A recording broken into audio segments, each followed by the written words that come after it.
la historia nos está esperando, la historia sabrosa, la historia agradable, la historia conocida y bien explicada por nuestro amigo historiador, el doctor Joaquín Robles Linares, que ya está listo en pantalla. Y primero que nada, buenas noches, Joaquín. Buenas noches, muy contento de estar otra vez aquí entre todos, después de una ausencia corta, pero bueno, a fin de cuentas regresamos de nuevo otra vez, aquí andamos. Así es, vacaciones, tuvimos vacaciones aquí, no, pues ni modo, así es esto. También se vale, ¿eh? También se vale. Así es, así es, así es. Joaquín Plutarco Elías Calles y las instituciones, pues a 100 años. Sí, fíjate que qué bueno que me dan oportunidad de hablar un poco de este tema, porque creo que estamos viviendo en tiempos actuales, pues precisamente la destrucción o la demolición de las instituciones. Sí. A veces a veces pasan inadvertidas, ¿no? Como que uno no se da cuenta la importancia o el Ujú. papel que juegan estas instituciones.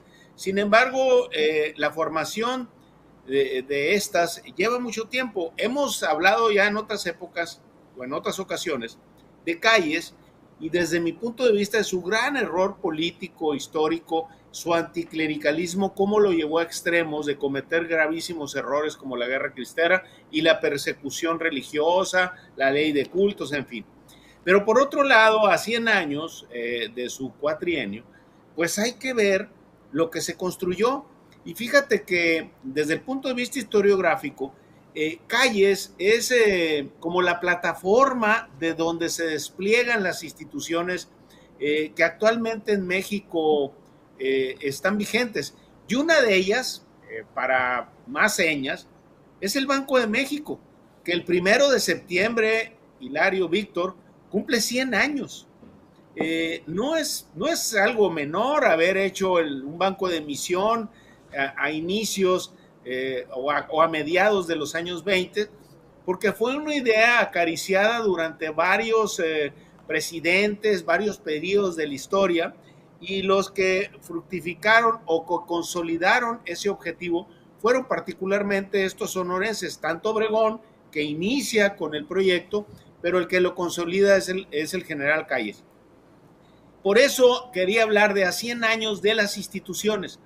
El Banco de México fue una institución de lo más importante, y antes de eso, Calles, hay que entender que había asumido la presidencia en diciembre del 24. Para el año siguiente, que es ese año del 25-26, es una efervescencia de la creación de este tipo de instituciones, porque curiosamente estos revolucionarios, a diferencia de otras revoluciones en el mundo, no hablaban de la revolución permanente, hablaban de la creación de instituciones en función de aquella lucha armada que había vivido México. Y México era un país que había sido devastado por una guerra civil a partir de 1911, que había primero contra el antiguo régimen, luego contra Huerta, después las luchas entre los mismos revolucionarios y después aún aquellos que habían conquistado el poder a partir de 1920, se habían disgregado en distintos grupos, habían luchado entre ellos, y Calles entiende que la única viabilidad que tenía el país era abrir el espectro político, permitir la incursión de nuevas ideas y la creación de instituciones bajo el amparo del poder, aunque fuera en aquella época un poder militar, si ustedes quieren, pero a fin de cuentas construir. Y yo me voy a centrar en tres instituciones que creo que fueron la diferencia de ese periodo. Primero, el Banco de México, Uh-huh. un banco de emisión, un banco que controlaba la emisión monetaria, que tenía una responsabilidad más allá de los créditos que daban los bancos comerciales o de otro tipo. El banco era una especie de ancla precisamente en la política monetaria y cambiaria que al país le daba seguridad y que además tenía esa posibilidad de tener credibilidad ante otros gobiernos. Creo que fue una gran institución. Recientemente, le comentaba a Hilario, se celebró en México un encuentro muy importante desde el punto de vista de historiadores, economistas, donde hablaron precisamente de la gran creación del Banco de México y cómo fundó una época de estabilidad a largo plazo. Si ustedes, a pesar de las devaluaciones y de todo lo que hemos vivido, el Banco de México es un protagonista en primer orden de la vida económica de este país. Y es creación de este personaje, de este maestro guaymense que llega a la presidencia de la República. La otra institución que también es importantísima fue la Comisión Nacional de Caminos. En la época no había caminos, México había quedado destruido y había una necesidad apremiante de comunicar al país. La comunicación, y hablo con dos comunicadores, pues la comunicación es desarrollo, más allá de la comunicación en prensa o verbal, había necesidad de tener una comunicación física. Y entonces las primeras obras, por ejemplo, la carretera México-Laredo y otras carreteras, se hacen en ese cuatrienio con el objetivo precisamente de articular y vertebrar a un país disperso, con estados muy alejados y que también tenían condiciones totalmente distintas. La otra gran institución, desde mi punto de vista, fue la Comisión Nacional de Irrigación. Esta fue la gran rectora de un tema, híjole, para los sonorenses es incluso tema de discusión actual, el agua. Por primera vez en la historia de México, más allá de caprichos o de intenciones o de visiones particulares, la gestión del agua tenía o tendía a tener una política pública. Y esto es consecuencia de la visión de Calles como sonorense y que sabía perfectamente bien el bien material y de progreso de proyectos, pero también de conflictos, que es el agua, porque él venía de Sonora, un estado que había sufrido particularmente conflictos y temas muy apremiantes por el tema del agua, y él entiende que su gobierno tenía que transitar por la conciliación, pero también por la uniformidad, y que para esto había que tener una política de gestión del agua. Y entonces se convierte por primera vez también en un tema federal, y la Comisión Nacional de Irrigación, además de tener injerencia en el uso del agua, todo lo que tenía que ver, bueno, se empiezan a hacer obras importantísimas, lo que se denomina gran irrigación. Se empiezan a hacer presas, canales, en fin, todo lo que tenía que ver con eso. Se incorporan áreas al cultivo que son muy importantes para el desarrollo, y además algo que yo creo que nos hace mucha falta actualmente, se proyecta a largo plazo. Por primera vez en México hay planes a largo plazo, y estas dos instituciones, la Comisión Nacional de Caminos, que será como la semilla que después dará a la Secretaría de Comunicaciones y Transportes, y la Comisión Nacional de Irrigación, que será después la semilla que en 1946 creará la Secretaría de Recursos Hidráulicos, son los dos ejes técnicos de los gobiernos postrevolucionarios. Nacen de la visión de este personaje y de la intención de Calles, por algo que a lo mejor se oye ahora extraño, pero institucionalizar la vida pública del país. Y creo que lo logra con mucho éxito. Calles es el creador incluso también del Banco de Crédito Agrícola. Entiende que los campesinos habían luchado y habían hecho una revolución por tener acceso no nomás a la tierra, porque la tierra sin agua y sin crédito, pues prácticamente no llegas a ningún lado. Claro. Y él entiende que había que tener agua por un lado y por otro lado crédito. Y es un éxito con el tiempo la creación del Banco de Crédito Agrícola, que también se le atribuye a él. Entonces, quería detenerme un poco en el caso de Calles, y les voy a decir por qué también, porque veo que pasa todo el año 25 y no hay instituciones de estudio, y además le hago un reclamo también a las instituciones de carácter histórico. Pues nadie se detiene a revisar el México a largo plazo, en 100 años, lo que Calles construyó, y lo que lo que tenemos y los grandes saltos que dio el país gracias a este personaje y a esta intención de darle a aquella revolución no el protagonismo revolucionario, en fin, no las ideas que a fin de cuentas fracasaron en muchos países, no, había la necesidad de institucionalizar la política. Oye, Joaquín, ¿hay un detalle que han mencionado de México que marca la enorme diferencia con otros países de Latinoamérica? A raíz de que se institucionalizó la revolución, llamada así de esa manera, no se dio un solo golpe de Estado en México. Hubo levantamiento, pero golpe de Estado que hubiera cambiado de gobierno por las armas, nunca se dio. A diferencia de Centroamérica o América del Sur, que eran cada 3 meses eran los golpes de Estado.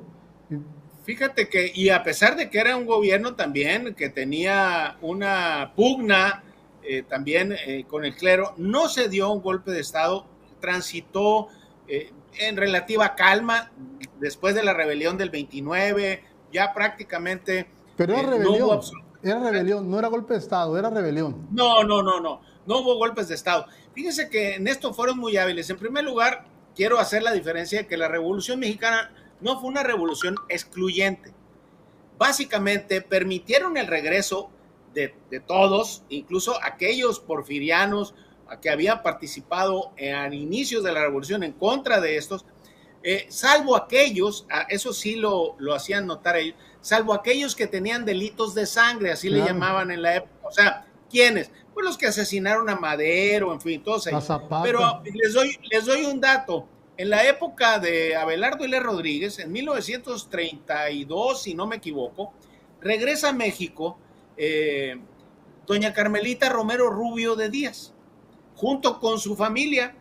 Es recibida, pues le quiero decir con respeto, y la consideran un personaje que regresó. No la hostigaron, no le hicieron absolutamente nada, y así como regresó ella, regresó muchos. Después, con el tiempo, van a partir de 1939, 40, se van incorporando. Ya para la época ya no había gente que estaba excluida, pero además una cosa que a mí me llama mucho la atención, la Revolución Mexicana era un modelo abierto. Si por ejemplo, uno revisa, o más bien el sistema político que generó la revolución ya había pasado. Si uno revisa las revoluciones, pues no sé, la soviética o las otras que hubo después, es como la revolución permanente, ¿no? Hablan de que la revolución sigue y que vamos a seguir y que vamos a continuar. Esta no.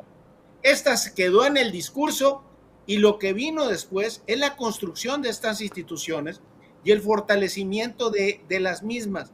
Y fue el despliegue, por ejemplo, si uno revisa del 30 a 1960, en 30 años, la cantidad de obra que hicieron, la cantidad de instituciones que crearon, de salud, de educación, de infraestructura, el progreso que hubo, tan es así, acuérdense ustedes, que se llamó el desarrollo estabilizador, con don Antonio Ortiz Mena al mando de la Secretaría de Hacienda durante, creo que casi 2 sexenios, y este desarrollo estabilizador era producto precisamente de estas instituciones que creó Calles en los años 20. El Banco de México, la Comisión de Caminos, el Banco Agrícola, en fin, la Comisión Nacional de Irrigación, que después se transforma en Secretaría de Recursos Hidráulicos. Y creo que a 100 años, pues hay que revisar el legado de este maestro sonorense, y además que tenía una visión pues muy amplia de lo que era la política. Era un hombre, lo describen como un hombre serio, poco afecto al trato cálido, reservado, no era un hombre de chistes ni nada de eso, y curiosamente era un personaje que sabía construir, edificar e hilvanar aquellas voluntades que transformaban aquel México y construían instituciones. Por eso es importante regresar a la época precisamente de Calles, y además definir muy bien. 1 de septiembre de 2025 se cumplen 100 años del Banco de México, que no es cosa menor, Es un asunto muy, muy importante. Nada más vean los personajes que han pasado por el Banco de México y lo que representa hoy en la política económica y en la política pura lo que es el banco. No, no, totalmente. Oye, Joaquín, rápidamente nada más, en torno a ello y con el tema actual de al diablo con las instituciones, ¿cómo sientes el momento? Veo que el Banco de México sigue manteniéndose, es un banco que tiene todavía una normatividad de independencia, pero que quieren y les urge meter mucha mano, ¿no? Sobre todo en los fondos que existen ahí para utilizarlos en otras cosas. Lo de carreteras, esta comunicación, lo que ahora es la SCT, creo que está en un momento realmente difícil y con broncas y han dejado caer prácticamente todo en el país, terrible. Y lo que es la comisión, lo que era la Comisión de Irrigación y ahora y que después fue Recursos Hidráulicos, o la misma CNA, ¿no? La Comisión Nacional del Agua, por ejemplo, pues tampoco está en su mejor momento, Joaquín. No, fíjate que veo con mucha preocupación porque eso del diablo en las instituciones lo escuchamos hace muchos años, ustedes y yo, y la verdad es que no advertimos que era cierto, ¿no? O sea, o que había que ahí no era una expresión, era una amenaza que se convirtió en realidad. La Secretaría de Comunicaciones, prácticamente si ustedes me preguntan dónde está, no sé, no la veo, no veo obra, no veo inversión, no veo los grandes ingenieros que conocimos ahí. En la Comisión Nacional del Agua, que acuérdense ustedes que pasó, creo que termina el 82, la Secretaría de Recursos Hidráulicos y crea Salinas de Gortari, la Comisión Nacional del Agua, también la veo totalmente desaparecida. No tiene más allá márgenes de maniobra, están desfondadas las instituciones desde el punto de vista económico. Y quiero hacer algún detalle. Tampoco vamos a pensar que en la época de Calles había mucho dinero, no. El país estaba destrozado por una guerra. E incluso Calles comentaba del Banco de México en Sorna, decía que el Banco de México deberían de decirle el Banco Amaro, porque hay que recordar que Joaquín Amaro, que es otra institución que modernizó Calles, que fue el Ejército Mexicano, gracias a las economías que había hecho aquel ejército, pudo conseguir los 70 millones de pesos que se necesitaban para poder echar en operación el banco, gracias a aquel ejército que también moderniza y algo muy importante, profesionaliza, limpian de revolucionarios y generalotes y lo van arreglando, y ese ejército es también la simiente económica del banco. Ahora los veo totalmente desaparecidos. Y algo muy importante, Víctor, que tú mencionas, creo la próxima institución que van sobre ella es el Banco de México. Sí.